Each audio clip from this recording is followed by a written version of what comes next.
flash, 3 fois flash avec un franc rouge. Le défenseur, le numéro 5, Obama, le Poutine de Kinshasa, Poutine en RDC. C'est significatif. Bonsoir, chef de l'État, son Excellence, l'unique et le seul président de la République, Fathi Béton, Fathi Béton, Fathi Béton.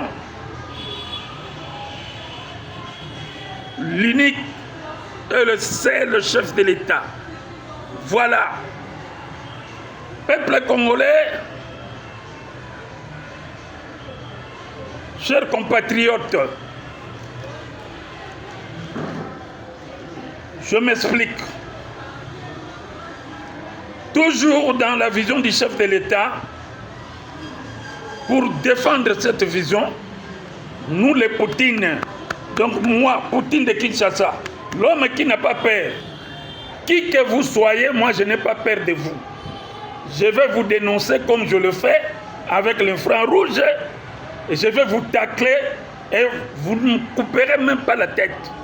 Ma tête est trop chère.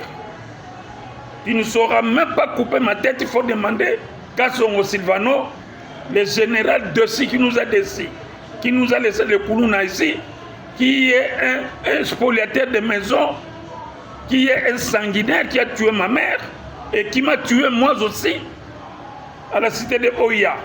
Il m'a enlevé là-bas, je suis le premier kidnappé, c'est moi Mavouba. D'ailleurs, on a lingala parce que ce monsieur le général ne connaît même pas français. Donc, Kassongo, tu ne sauras même pas couper ma tête parce que tu n'as pas pu couper ça. Au Katanga Moutouté, mais tu m'as fait saigner du sang. Alors, peuple congolais, je vais vous dire une chose.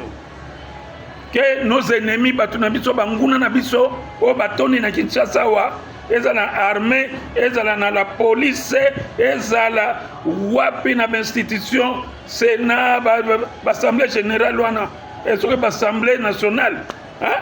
Donc, nous avons des Banguna ici à Kinshasa, beaucoup de traîtres que les francs rouges continuent à dénicher et puis Boko Kangama. D'abord, on n'a pas besoin de Koto Kangabino pour que Botondi soit la prison de Loana. Non, non. On a besoin de vous éliminer. Et alors, l'élimination physique de vous, les gens de coups d'État, tout ça là, on doit vous éliminer. Vous êtes des éléments nuisibles. Vous avez tenté à la vie du chef de l'État combien de fois?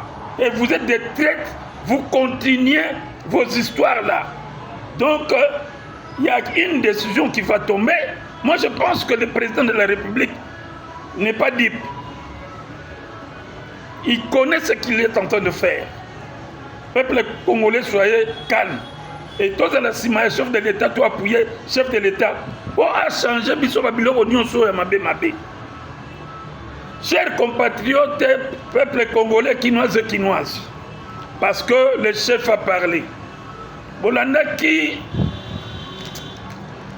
conférence, assistance, il y a chef de l'État, dans la vision, il y a la jeunesse. Il y a la jeunesse d'Abisso Mboka. Parce que la jeunesse, c'est l'avenir du demain. Biso c'est comme déjà Nicolo, la jeunesse est relève. Je m'explique. On a sali deuxième intervention dans Boutouboye pour expliquer au peuple congolais au Barolanda Balandi, au Balanda Pete, nos problèmes, Bogolandango toujours. Donc, j'allais dire ceci. Votre chef de l'État que vous voyez, son Excellence Antoine Tshisekedi Tshilombo, Félix, c'est un monsieur, d'ailleurs, c'est un homme respectueux, qui respecte les gens, qui fait confiance aux gens, qui fait confiance au peuple congolais, malgré, vous autres changez les faces, vous autres détournez pendant bonté naïe, amour naïe envers nous les Congolais. Chef de l'État Abisso, Azali, c'est un homme qui respecte les gens, comme je viens de le dire. bolanda ba M23 te bolanda ba opposant te bali ba dramatiser phrase le chef de l'État lobi na stade du 20 mai que voilà quand je suis arrivé à la tête de notre pays, j'ai trouvé une armée, en tout cas, excusez-moi. Il a bien dit, excusez-moi. À ce excuse. On a terme, on a appliqué. Excusez-moi, j'ai trouvé une armée de clochards. Voilà le peuple congolais.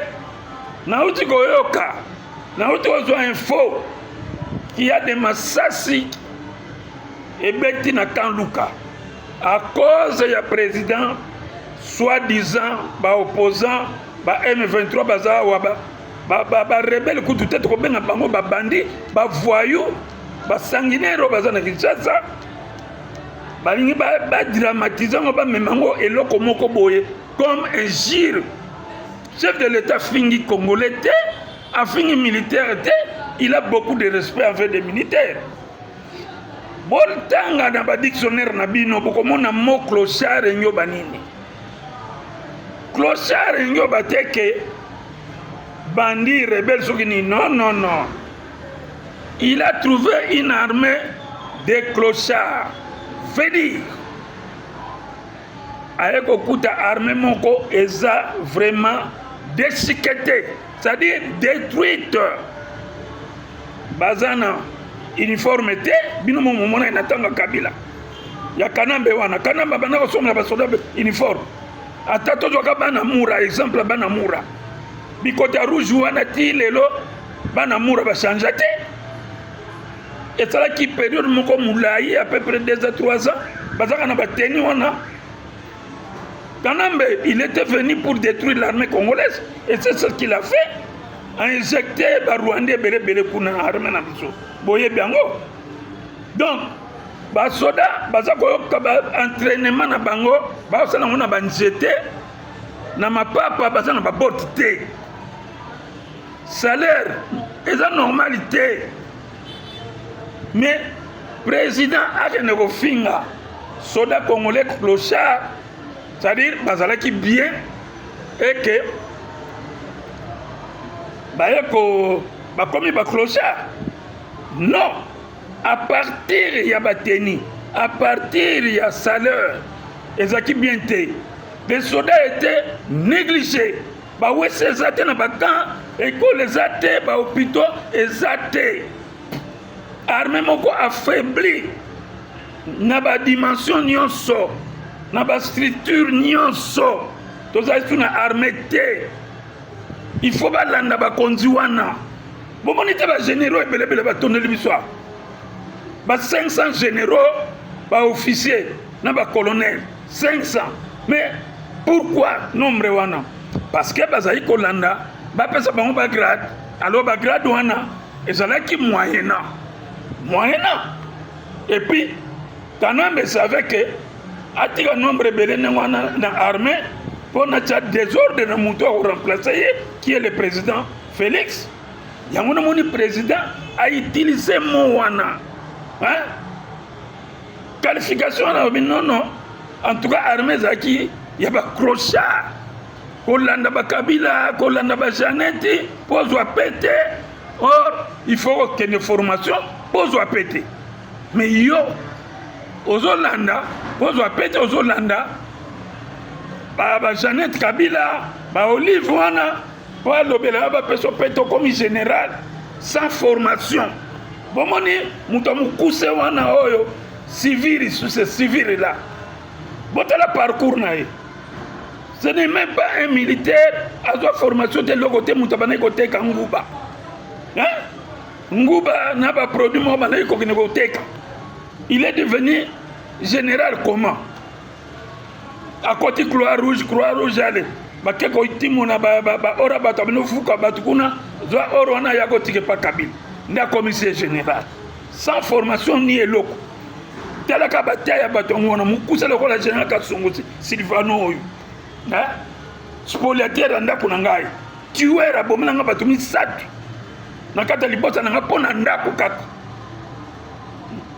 Donc toza na bato mabe ba généraux mabe yango na président a détaillé le mino bandeko na kokuta armée moko déchiquetée détruite et l'autre côté mais le président a armé maintenant basoda na ye basoda na biso lelo kene na kan okuta bekola malamu hôpital eza wana ba morgue ezali donc les militaires sont bien payés donc voilà un peu définition ya clochard na sens wana eza te ke afingi bino ndenge balingi bamanipule yango bakomisa yango aspect moko ya critique mpona wana voilà président kutu nde yango na bino bapolisier botomboki na kanduka wana bobeta masasi d'ailleurs président alobeli kutu mpona bino basubalterne basoda milongo me basoda ya se alobeli mpona bagénéraux te parce que bagénéraux wana oyo toza na bango ce sont des bandits des traîtres botala barwandais ndenge bazobima moko moko bazobima mibale toza barwandais ebele so tolobi tosala invente babanda kokanga bango mais na banzi tokotika kaka te na 50 congolais oyo nyonso wana sont des étrangers donc peuple congolais sokola mutu na yo tika bilobela tika makambo ya kointoxiquer bamilitaire ke no président fini bango non ça c'est faux archi faux mutu oyo aza mayele je crois que au comprendre sans ce président lobeli yango lelo tokumisa président Félix militaire policier congolais aza vraiment na bisika na ye et puis topesa bino valeur makasi donc bokota na distraction te wana eza distraction toloba bon nalingi nazongela mutu oyo sokoko yo sokoko muyibi obanda koyiba badiama ya bato ya nani ya Dos Santos lelo yo sokoko okomi koloba no général tel edikape ni bima zonga Kinshasa yo za nani yo muyibi nyama sokoko muyibi volé ya badiama moni ndenge Dos Santos asukisa bino abotola bino badiama nyonso moni ndenge suki onyosa politique yo ya lelo yo toyebi yo mama politique osala politique wapi oyo koyebisaka bagénéraux na biso oyo towana bango confiance bima kuna bima na bagouverneur yo nde moto koremplace kuna yo kokoma président na mboka oyo journée il est très que oza bayele te mutu ya zoba mutu ya fufu tu manges de fufu na kwanga tu viens na ba TikTok pour dire des bêtises que tu es en train de dire. Je suis le défenseur du chef de l'État congolais dans la vision du chef de l'État. Moi je suis là, tête à couper, je suis martyr, je n'ai pas peur de qui que ce soit, qui que vous soyez. Moi je suis avec le chef de l'État. Si je vais mourir, je mourrai avec le chef de l'État. Je défendre jusqu'au bout. Yo magistrat, oh yo ozo coopérer na Kasongo. Yo magistrat ozo coopérer na Kasongo. Moi je suis là. Ndako na naza na ndako na ngai bavoka na nga bazali. Ministre de la justice na interpellé lisusu. Dossier na nga na Kasongo eza na cassation. Dossier na nga efungama depuis 2022 na parquet général wana. Lelo Kasongo azosala avis de recherche pour no kanganga. Kasongo donc prouver que je suis le défenseur du chef de l'État. Au kosala le côté yona magistrat no wana. Un magistrat véreux. Oyebi procédure tengane na élection procédure. Naza juriste te yonde oza juriste yondo kanga bato. Yako kanganga oko sentir bato yo tindi wana naza na bango. Na moni mikana na yo wana. Ozo signer pe avis de recherche contre monsieur Obama, le Poutine de Kinshasa. Oyebi ngai maramu te monsieur le magistrat. Hein? Okanga mutali boma ko mona pa na ko tikala mutakala na mesa na yo wana. Et puis on sentir nga magistrat corrompu. Quand on a bomini nga batu okoki kokanga ete yozo luka okanga na sens ni. J'ai perdu ma mère, j'ai perdu mes frères, 2 frères. Yo ebi baku oyo banlevement ngai. Et puis ozo tina batu baya ko luka ngai en tenue civile. C'est quoi ça? Otina kana no mandat de comparution te. Bavoka na nga bazana bureau. na élire domicile nanga pas avocat nanga. Si quelqu'un veut m'accuser, donc ayebi makamunanga. Et alors, quelle est la procédure? Ça c'est quelle procédure? Toi magistrat, hein? Tu te dis avocat général, na parquet général à Gombe. C'est ça la procédure. Mais c'est de tromper vous. Tu ne feras rien. Je suis le défenseur du chef de l'État. Au Santirango, Meka Ogoyeba. Je suis là. Et je ne vais pas perdre toi. Qu'est-ce que tu vas me faire? Au Kataramutu, tu ne sauras pas me couper la tête. Tu vas me mettre en prison. Et puis, tu vas me mettre en prison pour yo magistrat. Mais quand on a au plainte depuis 2022, et Kassongo a prévenu dans le parquet général Nabino depuis 2022. Si les lois beaucoup parce que il faut corrompre l'argent, il faut corrompre Bino. Magistrat sous le Bino. Qu'est-ce que c'est? Et pas j'ai perdu ma mère, j'ai perdu mes deux frères. Donc 3 personnes. Nana Kanda Mabe. Monia, Nana Kanda Pena, monsieur le magistrat. Et je te dis clair que ma pétion yotinega, ma pétion na baibinga très bien. Bazape contre eux. Na moni ba document na wana. Le dossier présentement est dans le parquet général de la République. C'est le procureur Vondé. Ministre de la Justice est saisi de mon dossier. Tu ne me feras rien. Ngana kufadi batu yo ko timide ngai nengo salaki ba kidnapper ba na prison courant o konana bango donc on yo konane ngai. Il ne saura pas, monsieur. Je suis le défenseur du chef de l'État. Dans le carré du chef de l'État, je suis là. Je te dénonce dans le tanga comme on lobby. Et puis dans le tanga ba numéro na yo il y a matricule na yo. Si tu continues comme ça, je vais te porter plainte. Et alors, nous sommes en démocratie et l'état de droit. Malgré l'état de droit, vous allez dans le président. Vous n'aidez pas le chef de l'État. Vous êtes là pour l'argent. Vous avez un peu de mbongo. Vous avez un peu de chef de l'État. Tiens, nous avons fait batumi ça tout le colon pangwana. Yo salanga avis de recherche. Comment ça? Ça c'est quel magistrat? Dossier de Jésus et Fungama et Panabino depuis 2022 jusqu'à aujourd'hui. Où est la réponse? Quand on n'est pas propriétaire de cette maison, tu es complice. Continue à soutenir Kassongo. Continue à soutenir Kassongo. Avec l'injustice, Dieu est au contrôle. Que notre Dieu puisse bénir notre chef de l'État qui est dans la vision agissante en flèche. Vision on a et au Simba. Félix Bouma. Obama le Poutine de Kinshasa. Et puis je dis au président que Poutine il faut accorder un mboka pour toute cette guerre. Chef de l'État, ce n'est pas pour rien. Ça fait 6 ans aussi. Comme ça, je suis dans le carré, dans votre carré. Et chef de l'État, je me suis donné le nom de Poutine de Kinshasa. Parce que je n'ai pas peur. Je parle en tout cas avec sans ambition. Et je suis tout droit au but. Donc Poutine doit entrer dans notre histoire, dans notre vision, pour qu'on puisse terminer cette guerre avec ce petit Paul Kagame. Voilà, chef de l'État, écoutez-moi. Alors, nous attendons le changement de l'armée congolaise. Enlevez-moi tous ces généraux-là, qui ne foutent rien, qui ne font que bouffer l'argent des peuples congolais. Nous attendons ce changement-là, chef de l'État. Que Dieu vous bénisse.